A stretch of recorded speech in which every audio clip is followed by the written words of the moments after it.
Hello there, once again, Bobby Quinn for Stupidity Rehab. As we look into our Stupidity Rehab files today, it's time to start thinking about Valentine's Day, the most romantic time of the year. A time for love, a time for romance, a time to let other people know how much you care about them. And I told my wife, I says, this is going to be a romantic Valentine's Day for us. I said, I want you to picture right now in your mind, a love garden ready to bloom.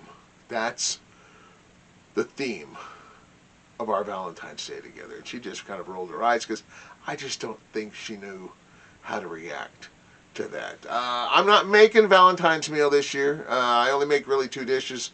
That's, anyway, and that's French toast or a tater tot casserole. I don't know, it's just hard. There's never been any history of a tater tot casserole being that romantic. In the movie Pretty Woman, there was not one scene where Richard Gere and Julia Roberts were romantic and getting crazy and had a tater tot casserole in the scene. In the movie The Notebook, any of those romantic flashback scenes, was there one tater tot casserole involved? No. What about, I mean, you can go on and on. What about 50 Shades of Grey? Did they have a tater tot casserole in any of those scenes? No. It was a hot movie to begin with. You add a tater tot casserole, yeah. Probably would have had to come wrapped in a brown paper bag if you wanted to purchase the DVD for that movie. Anyway, I'm not doing the tater tot casserole. I'm sorry, just not going to do it because it's not romantic enough. But I did tell my wife, after we go out and we come home, maybe we could do something different. Maybe do something crazy.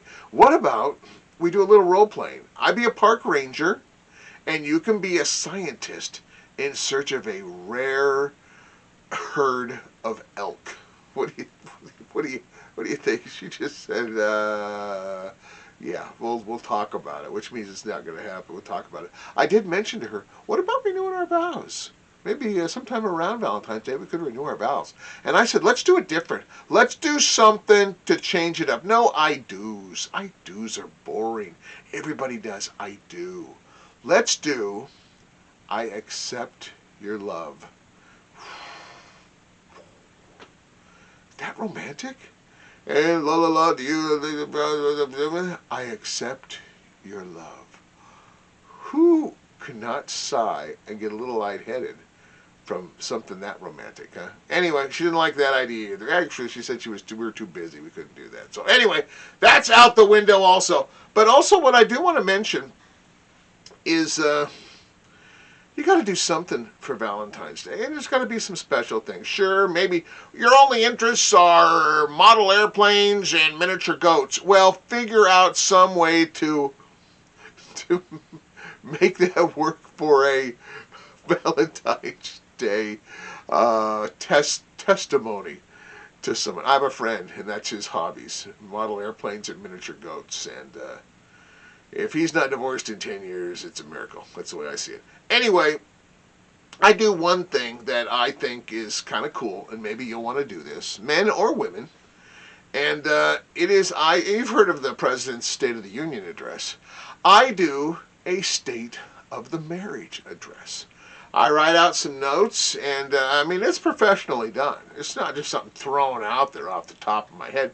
No. In my State of the Marriage address, and I do this at home. I don't do this at the meal because, it might be too emotional for that. And anyway, my State of the Marriage address, I informed my wife that she's been doing great, which she has, and that as your husband and lover, I don't think I've peaked yet, and that should be thrilling for you. Yeah.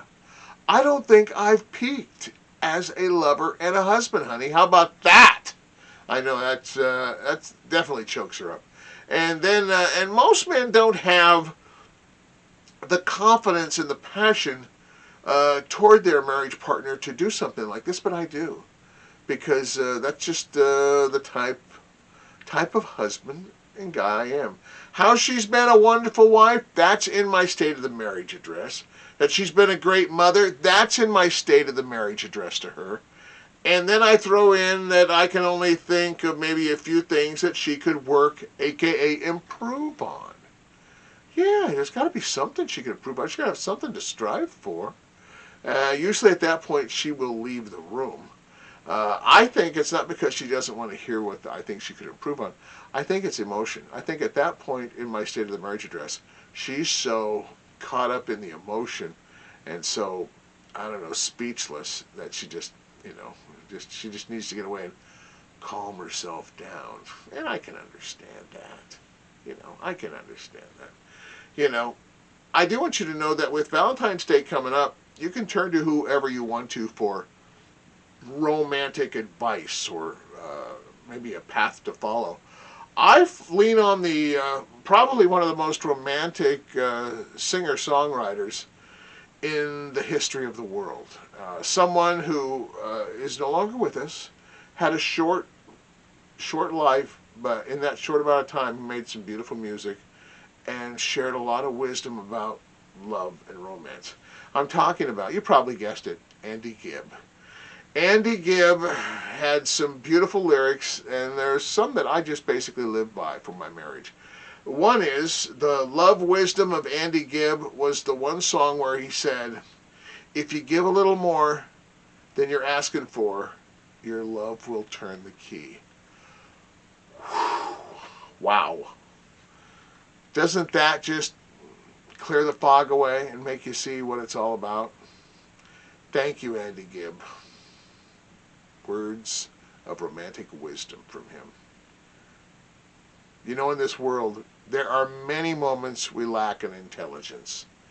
But during those times we lack in intelligence, we can make up for it with stupidity. And hopefully you'll be able to make up for a lot of it this Valentine's Day with stupidity. So you take care. Be good. This is Bobby Quinn. Talk to you later. Ciao.